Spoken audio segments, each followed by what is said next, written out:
Tonight on the All Kinds Weather Forecast, the Florida Gators have their first kickoff time of the season. We preview the softball NCAA tournament, and we take a look at what the baseball season is looking like as it comes to a conclusion. This is the All Kinds Weather Forecast.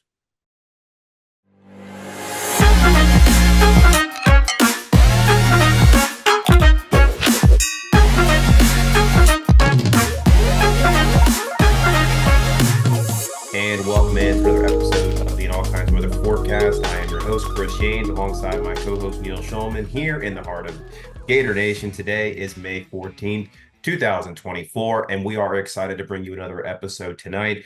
We've got some big news tonight regarding football and the football season schedule as we finally have our first kickoff time of the season. And let me just say, it is going to be a hot one in the swamp. And we're also going to get into stickball here, softball and baseball. Both seasons are nearing its conclusion, but both seasons are going in totally opposite directions. So we will get to all that. But before we do so, please like and subscribe. If you're watching on YouTube, leave a comment down below and tell us how we're doing. It really helps us reach all of Gator Nation and bring you great content. And also, if you like to listen in audio format, please listen to us on Spotify, iTunes, wherever you get your podcasts, and leave a 5-star rating. Helps us also reach all of our listeners. So, Neil, the Florida Gators and the Miami Hurricanes will kick off in a familiar time slot. A lot of Gator fans over the decades they know all too well that 3:30 kickoff on CBS. However, this time the Gators and the Hurricanes will kick off 3:30 on ABC, as now the SEC on CBS is no more. We move to the ABC ESPN family. And it's going to be a hot one. This is going to be end of August, a kickoff against the Canes. And, I got to think it's going to be a pretty hostile environment with the heat there and certainly maybe an extra advantage for the Gators. But nonetheless, this could go down as one of the hottest games in school history, up there with the 2018 Colorado State game, where it was reported at the airport that it was real feel at 104 degrees. Other games of note was USF against South Florida in 2010 and Tennessee in 2003. So, Neil, how do we feel about this kickoff time? It is important to note that there is a slate of games all through ABC that day. Noon is going to actually be the Georgia Bulldogs kicking off against the Clemson Tigers. So I mean, I don't think it has anything necessarily to do with who's the better team, because if it was for that primetime slot, because if it was, you would think Georgia and Clemson would actually get it, but they're actually kicking off at noon. The Gators and the Canes are at 3:30, and Texas A&M and Notre Dame actually got the primetime slot at 7:30. So, Neil, what are your thoughts thus far on the 3:30 kickoff? Well, a few thoughts. Number one, I absolutely loathe what money and specifically TV money is doing to college football. First with the conference realignments and now making all the big games at noon. I mean, Fox already had its big noon kickoff, but now it looks like ABC and ESPN are looking to sort of compete with that by putting Georgia Clemson there, which, I mean, Texas Notre Dame, there's no way that belongs at night. There's no way that should be the night game over Georgia Clemson. Granted, it is more of a national game, and Clemson, Georgia is regional. I think those two schools are only like 90, 100 miles apart or so. But I mean, come on, those two teams are much more nationally relevant, even with how Clemson has fallen off, than Notre Dame and Texas A&M have been over the last decade. So that's the first thing. Second thing, I hope that ESPN and ABC come up with a new theme music, because us losing the SEC on CBS is definitely going to sting. It's definitely going to feel weird when you see like Bloomington, Indiana get panned over by the CBS camera for an Indiana Rutgers game, and you hear that dun, dun, dun, dun, dun, dun, dun, dun. That's not going to hit the same. No, and I hope we don't get flagged for copyright for me using that little humming of the tune right there, by the way. But yeah, that's going to feel weird. And then, yeah, I wish it was a night game, Florida, Miami, but I'm okay with 3:30. The Florida sideline's going to be in the shade, and the Miami sideline's just going to be roasting in the sun. So that's cool with me. I'll be on the Florida side, so that's fine. The only real downside that you may want to point to is the Florida fan base may not be quite as loud as it would be as it would for a night game, and it'll still be very, very loud, but night games are different, man. Night games in the swamp are just different. Like, there's a reason that we all want the games to be at night. And it's not necessarily just because of the convenience for us, but we know that the Swamp is just a little different at night. Now, like I said, it'll still be very, very loud. It's not going to be a meek or timid environment by any stretch. Just because the sun is still out doesn't mean the Gator fans don't know a big game when they see one. The other thing to keep note of too, aside from the heat and the humidity, is because this game is being played in Gainesville in August, it could easily get messed up by lightning. I mean, because that's happened multiple times. I mean, Western Kentucky in 07, that game actually ended early because of lightning. But they get score at 49-3. Florida's 2014 opener against Idaho got pushed back several times, got the opening kickoff in, got delayed again, and then canceled entirely. So that's also on the table. But we know something about the 2024 Gator football season, and that's exciting because it's May and it makes the season feel like it's that much closer. It's becoming real now. We are almost within 4 months of the opening kickoff against Miami. And Neil, actually, it's funny you bring up that 2014 game. I was a senior in undergrad at University of Florida when that happened. And there was a lot of excitement going into that game just because it was kind of that make it or break it year for Muschamp. I think we all knew it going into year 4. And the excitement of waiting hours and then Valdez showers in the showers of Gainesville, returned that kickoff nearly for a touchdown. And then we didn't even get the next playoff. It was pretty demoralizing to say the least. You wait months and months and months for the opening kickoff, and then you have to wait an additional week before we play. I think it was Eastern Michigan the following week. It was very frustrating, and we lost a win. I mean, because Florida ended up finishing the season 6-5, we would have gotten the 7-5 mark. The record would have looked a little bit better had we had that game. So you're right. I didn't even think about the lightning aspect to this because late August, chances are, and God forbid, it's peak of hurricane season too. So Right. there's a lot of things at play here, And by weather-wise. the The way, work, the lightning could happen regardless of the kickoff time. That's just something else to note on top of everything else. But I'm yeah. not blaming the 3:30 kickoff slot for that. Just, could happen. That's prime time in the afternoon in the state of Florida for an afternoon storm is around 3:30. So if it is delayed, it's delayed, and hopefully we'll get that kickoff in shortly thereafter. But I think it's just a message for the fans. Look, you're going to be tailgating all day. You were going to be tailgating regardless. Like if you were going to be if it was a night game, that means you were going to be tailgating from sun up to sundown, and it still was going to be hot in the middle of the day. So you were going to be dealing with heat regardless of it was a 7:30 kickoff or a 3:30 kickoff. It's still going to be hot in Florida.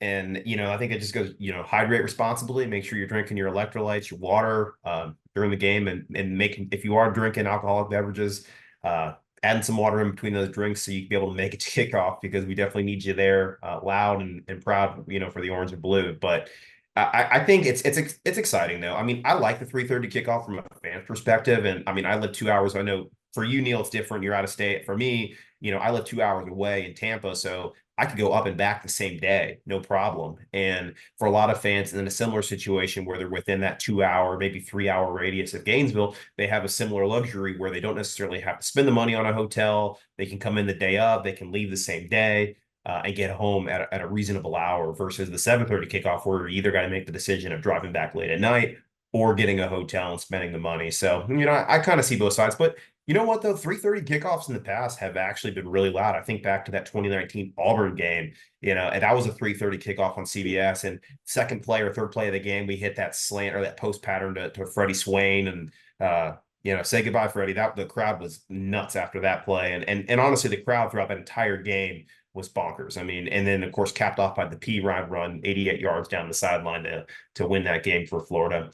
But the 3:30 kickoff, I think it holds a special place, at least in my heart growing up in the CBS SEC era. When I saw it, I was like, you know what? It is going to be hot. Would have loved a primetime game, but at least some tradition is still there for our schedule. And I'm sure we're going to get primetime games throughout the season, especially now that we're in the ESPN family. Before when we were more on CBS, if you were the game of the week, you were that 3:30 slot, so you had no shot at a primetime game. That's actually why some years Florida went without primetime games because they were the game of the week. But now that we're on the ESPN family and they do the schedule a little bit differently, I think the chances of us getting a primetime game in the month of September throughout the season is still reasonably high. And this 3:30 kickoff really, to me, I don't believe impacts the game any differently than the storylines and the players and how the game goes. Yeah, I mean, there's no way to talk about a Florida Miami game being less than fully packed to the brim, like some people we're talking about on Twitter. Like there's just no way that anyone can imagine that unless there's like a hurricane that barrels through the area like within 24 hours before and people physically can't get there. That's the only way I see this game not being packed. So I would have preferred it to be at night. It makes it easier for me travel wise, but I mean, it's Gator football. It's a rivalry that we don't play anymore. We don't know when we're going to ever see the Miami Hurricanes in the swamp again. So we're all going to be there cheering our lungs out for the Gators. I think that's a pretty safe conclusion. And it's a big Absolutely. game, Chris. Like I said, the Gator fan base knows a big game when it sees one. And even if you throw the rivalry aspect of it out, which is kind of hard to do, but let's just take it out for a second. It's a huge game for Florida. Yeah, no, I mean, I think this game is going to tell us how the season potentially could go because if you lose it, you start 0-1, then all of the murmurs about how this Gator team is going to have a losing record, they're not going to make a bowl game, it's going to conclude with the firing of Billy Napier. It becomes the noise of that becomes deafening. But if you win that game, then you think, okay, we have momentum. We potentially could have beaten a top 25 team. Miami is sort of getting that hype because of the arrival of Cam Ward at quarterback. Even though Florida returns one of the best veteran quarterbacks in all of college football, Miami's Cam Ward seems to be getting a lot more love and attention going into this game than Graham Mertz. To me, I think it's kind of an untold story right now line going into this game. But also Miami, a 2-point favorite as of right now, according to Vegas. Some of the early lines came out for the season. Right now, Miami a 2-point favorite. I gotta like Florida's chances. And I actually went back when those lines did drop. Florida is essentially 500 in the last 15 years when they are a touchdown or less dog in the swamp. Most notably recently was the 2022 Utah game where Florida going into that was, I believe, a 4-point underdog. I might be getting that one wrong, but they were under a touchdown, ended up winning that game. And in the Napier era, Florida is 2-1 when they are a touchdown or less underdog. The lone loss coming last season to Florida State in the swamp, which, you know what? I think a lot of people believe we should have won that game. But Florida, I think, has an opportunity to continue that home field advantage. Last year against Tennessee, we were a touchdown underdog. Of course, went on to win that game by double digits. I think Florida fans are hoping for a similar result here for Miami. So this is a very important game to set the tone for the rest of the season as we go into SEC play very early on, as after Sanford, we'll have Texas A&M. We'll go on the road to Mississippi State, and we'll get into the meat of it in October, as we'll talk about in later episodes. But you lose this game, Neil, and the noise will be deafening in Gainesville. Yeah, that's a way to put it. I mean, to me, not only is this the biggest game of Napier's coaching career, I don't think there's even a close second. Maybe Tennessee last year, but I mean, we both know that the longer he's here and doesn't produce the results he's supposed to, the bigger that the pressure on him gets, the larger that target gets. And like you said last year, he has to stack wins early this year because the last 5 games of the season are just brutal. Second year in a row, we said that. Last year, we did stack some wins, clearly didn't stack enough wins early. And here's where I'll bring back the talking point I used from before the Arkansas game last year. I said this multiple times throughout that week leading up to the Arkansas game. There are 2 inflection point games that would dictate Napier's future at Florida. 1, Arkansas this week. 2, Miami, August 31st, 2024. Well, he lost the first one. So look, new season. I'm willing to let the past be the past if future results allow me to. And it's theoretically possible that Florida loses the season opener against Miami and miraculously wins the next 11 games to finish 11-1. But if we're just being realistic and we're just going to be objective here, Billy Napier cannot lose this game and expect to survive. And that's not a knee-jerk reaction of losing to a rival that everyone knows that I hate. It's because you're talking about a guy that in year 1 is 6-6, in year 2 is 5-7, and now he has a loss on his record right off the bat to begin his 3rd year before facing that new look Texas A&M team, before he goes to Rocky Top, before he goes to Austin, Texas, before he faces the most dominant team in the sport this decade in Jacksonville, before he faces LSU and Kentucky teams that have owned him, before facing an Ole Miss team that's completely revamped its roster and very well could be in the top 10, and before going to Tallahassee, which at best is a coin flip, probably more like 60-40 for FSU of a proposition to win that game. So you're talking about 0-1 before all of that, it no, doesn't look good for him. And you know what? If he loses to Miami, the Texas A&M game 2 weeks later is going to be for his job, which is, by the way, anything but a guarantee that Florida wins that one. So while I won't call for Napier's firing after the Miami game if we lose that,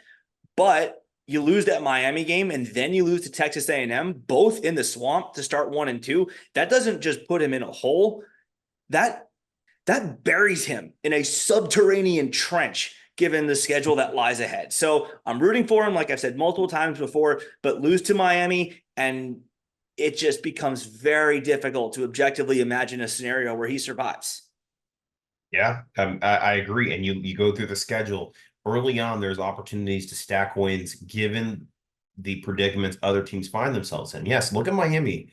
They are a slight favorite going into this game, but they're essentially flipping an entire roster of transfers and incoming recruits.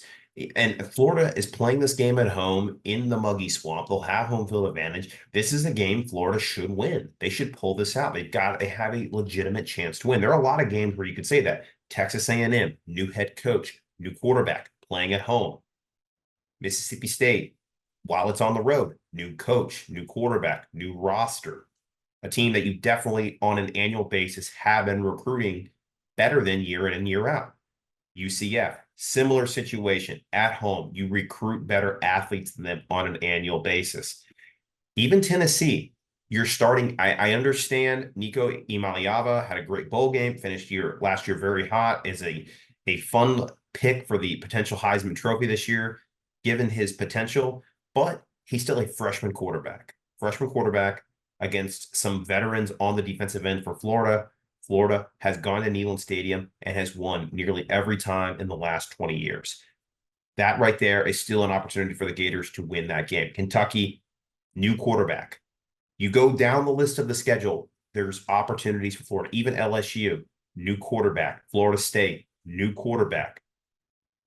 Right there, those are chances where Florida can strike with opportunity. They have to take advantage of it. And it's not a guarantee that they win any of those games. They could lose all of them.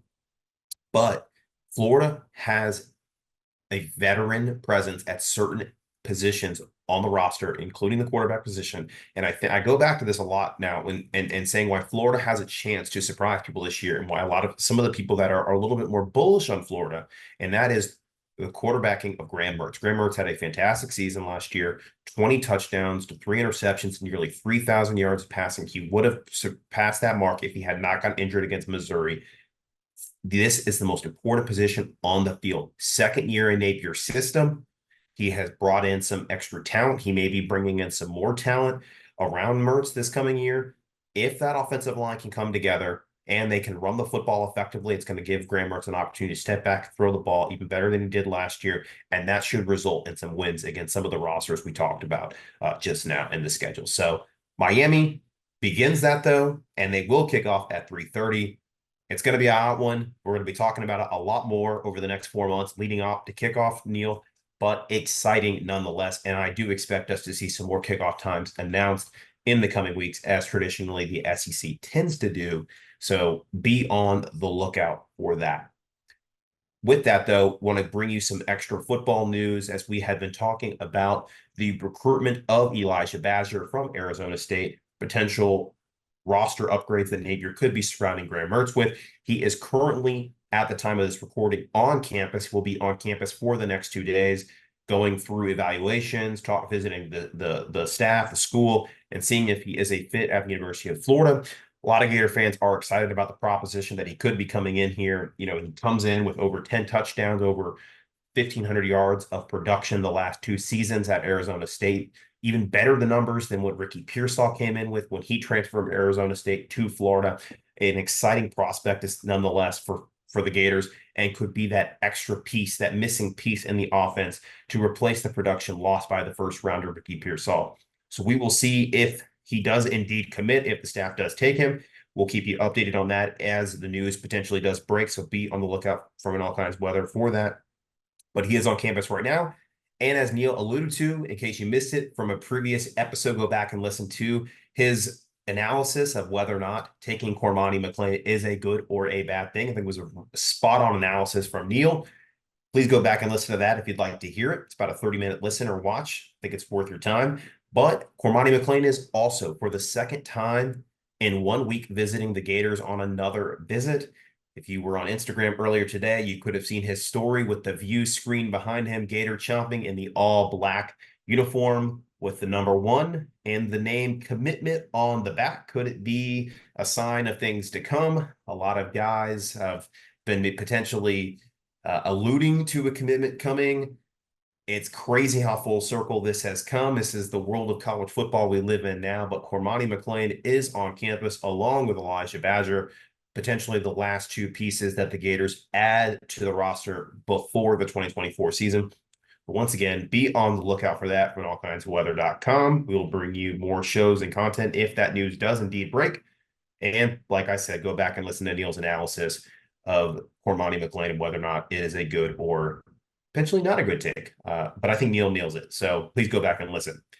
All right, Neil, that concludes football. Let's move on to stickball when we're going to start with softball. Softball begins its journey to Oklahoma City, capping off a fantastic run in the SEC tournament this past week at Auburn, Alabama. Honestly, I really think just dominating their way through this tournament. I mean, there really was not a game that was really in doubt too much throughout this tournament. Beating, excuse me, Missouri in the SEC championship game. And they now have earned themselves the number 4 overall national seed. So, Neil, if you could give the fans a quick summary of this season and how it really has changed from the beginning to where we are now as the number 4 overall seed. Yeah, well, so a year ago, the Gator softball team was basically Kendra Falby and Skylar Wallace. And if you got any production from anywhere else, it was a very pleasant surprise. But the statistics throughout the course of the year didn't really indicate that there was anyone else who could produce for them in the clutch. That was all the offense we pretty much had, was those 2. Now, though, Florida coach Tim Walton has, a nod to Dabo Swinney, adjusted to the times. He has attacked the transfer portal hard, picking up Jocelyn Erickson from Oklahoma, who, as I've said before, Oklahoma is like what John Wooden's UCLA teams were back in the day, but they made a colossal mistake not finding a place for Jocelyn Erickson on that team. That was, to me, an unbelievable mistake. But they let her go. What would that be like? I just, sorry to interrupt, Neil. What kind of an athlete would that be like, just letting walk away from your rock? In football terms. It's hard because like she's also really good defensively on top of being a big time hitter. So it'd be like, I mean, the low hanging fruit is obviously the level of goats. I won't go there. It'd be like letting a like for a current team, I guess like a Trey Wilson go. Maybe like historically speaking, like on the GOAT teams, maybe like a Bubba Caldwell. But if Bubba Caldwell also played safety at a starter, a massive contributor, yes, potentially all conference, all American type athlete. Yes, not a GOAT, but a very, very good player. You take them away from that team, they might not win a championship. Yeah, and look, Oklahoma, this softball this year, still very good. Not what they were the last couple of years. They didn't get the number 1 overall seed for the first time in several years.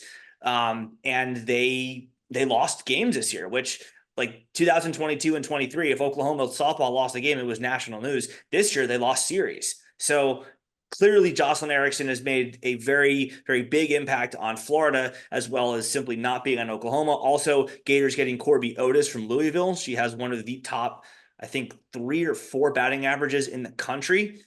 Pretty good pickup there. You get Wallace and Falby back. They continue to do their things.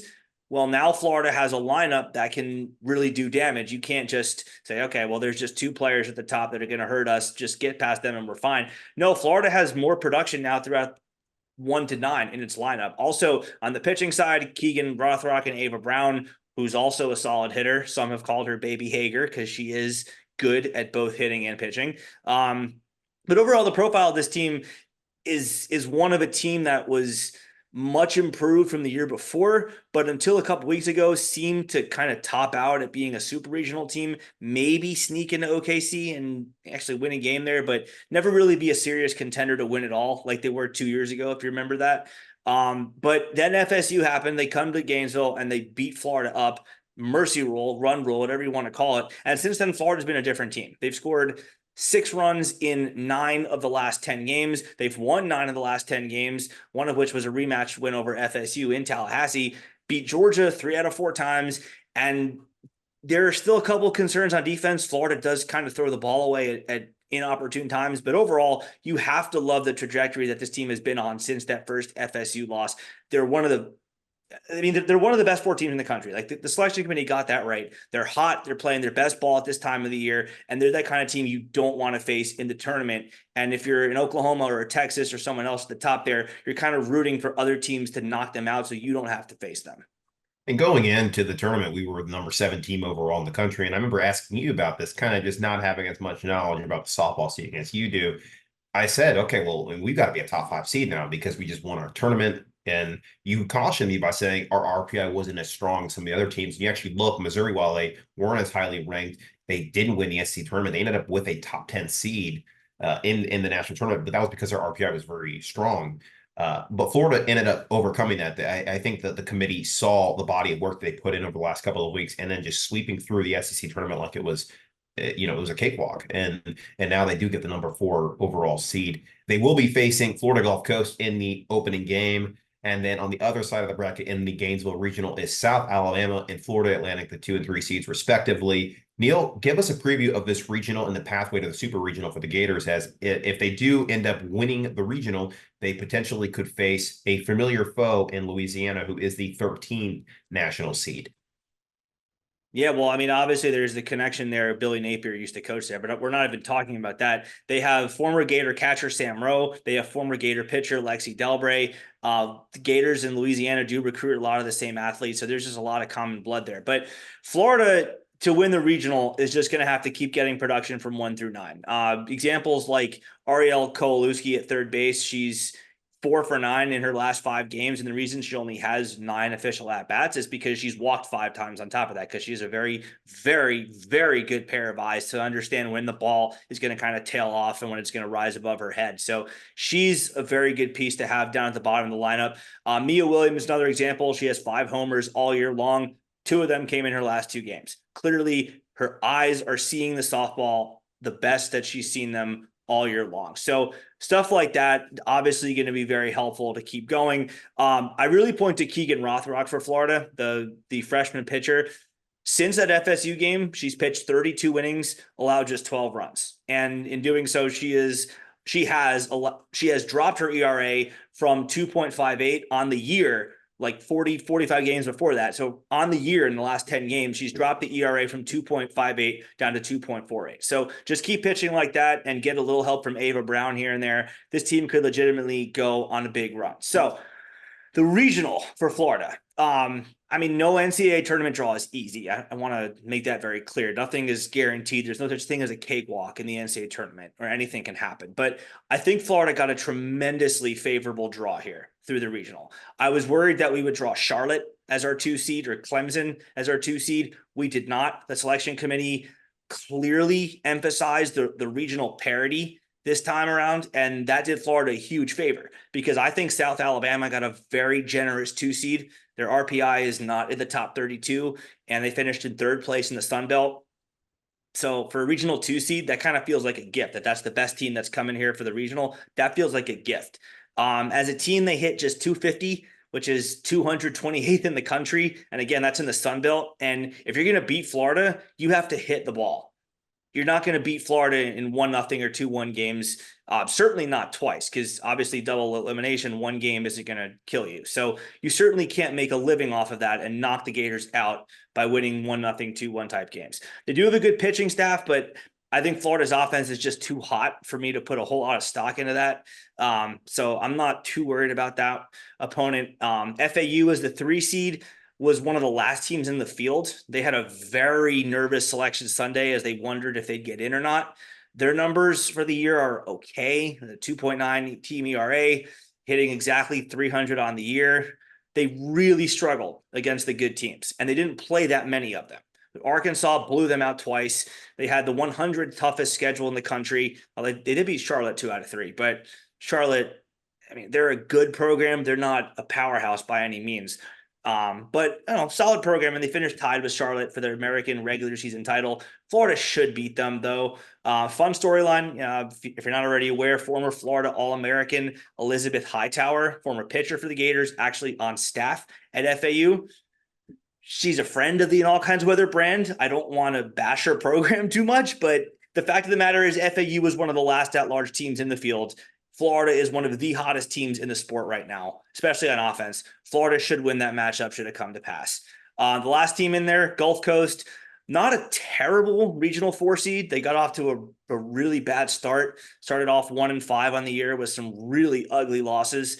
But to their credit, their pitching stepped up and they made a nice run through the ASUN tournament to win that auto bid. So not an awful 4 seed, but again, Florida clearly should be victorious should that matchup come to pass, which it will, because they'll start off Friday at noon against Florida Gulf Coast. So if we're talking about this like an NCAA basketball pod, because there the seeds are like more spread out and you can kind of better gauge each team's worth with 16 possible seeds instead of 4.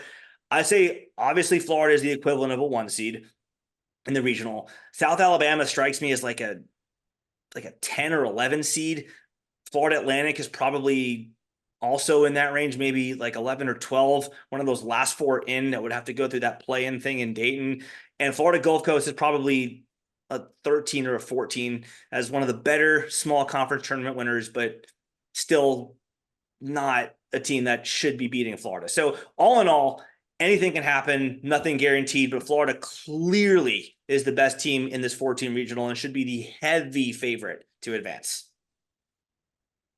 Well, you heard it here first, folks. Neil thinks the Gators should have a chance of getting through here and making a long run. We'll be definitely tracking it and updating you all as the tournament goes on. But please make sure to tune in this Friday at noon as the Gators begin their journey to Oklahoma City versus Florida Gulf Coast.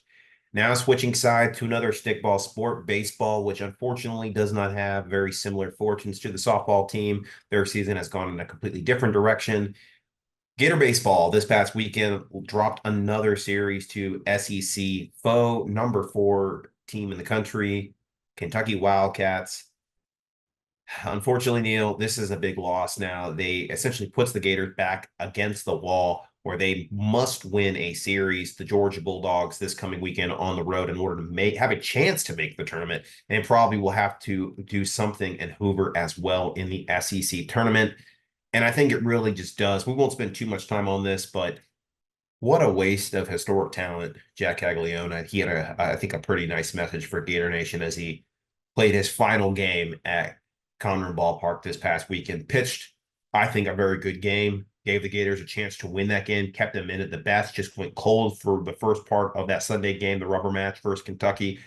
They did end up tying the game and then just blew it in extras. But, Neil, I guess instead of maybe dwelling too much on the historic waste, because everybody knows that, what is your fondest memory of Jack Caglione as a Gator? And what do you think his legacy and impact will be on the program?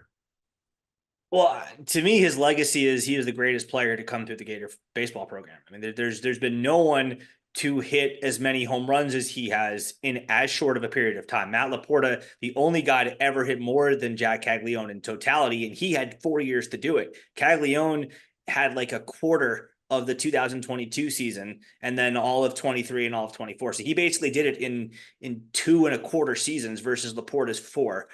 Also, by the way, a pretty good pitcher. So there's been no single player to come through this program that has had the impact that Jack Caglione had. As far as a memory, I caught his foul ball with a pretty sweet one-handed grab, if I do say so myself, at that Miami series. That's kind of like Ricky Pearsalled it or like OBJ'd it, where it was like coming down over my head. I just used 3 fingers. I just like kind of windshield wipers swiped it and like nabbed it on its way down. I'm pretty proud of that myself. But no, the memory that I'm going to always have of him that doesn't involve me for being selfish is the absolute moonshot of 516 feet. Granted, that was against FAMU, but still, to see a ball travel that far is not something you see every day. So aluminum bat, wood bat, BB core, old school pre-2010 bats, doesn't matter. That's quite a sight to see. So Jack Caglione, it's been a pleasure watching you. We enjoyed having you on the show, and we wish you all the best going forward. And we're sorry that Absolutely. the season didn't go any better than it's going. And we're all hoping and praying that maybe we find a way this week against Georgia and Athens, and we find our way in the NCAA tournament. Because if he does, then he has a chance to break the school record for home runs or for career home runs in a Gator uniform. He would do it in 3 years versus 4, like you mentioned, which would be pretty remarkable. And I think my favorite memory for me would probably be the home run he hit against Georgia in response to after the ejection of Brandon Neely, and he just did the uncelebratory walk into the dugout. And I remember, if anybody wants to go back and listen to our episode with Jack before the season started. That would have been in February. It's on our channel, and he does talk a lot about that and what that moment was. So that was just an all time, like, just great moment where, checkmate. You ejected our best pitcher, but we got you back in scoreboard. Yeah, we showed up the ump, and we showed up the Georgia Bulldogs by mercy ruling them. And as he said, the ump had to watch him do that because the ump had to watch him cross home plate. So the umpire was literally staring right at him. And there's no way that Brian DeBrouwer, the umpire that day, did not take note of what happened. So that was sweet. It was so uncelebratory that it was celebratory. Yeah. All right, Neil, I think that about does it. I don't know if you have anything else to add here, but I think that this was a good episode, just kind of giving the fans an update on our football program, the kickoff ahead for the season against Miami. We'll see you in the Swamp at 3:30. And then let's tune into softball this weekend. And then also the Georgia series where the Gators fight for NCAA tournament berth.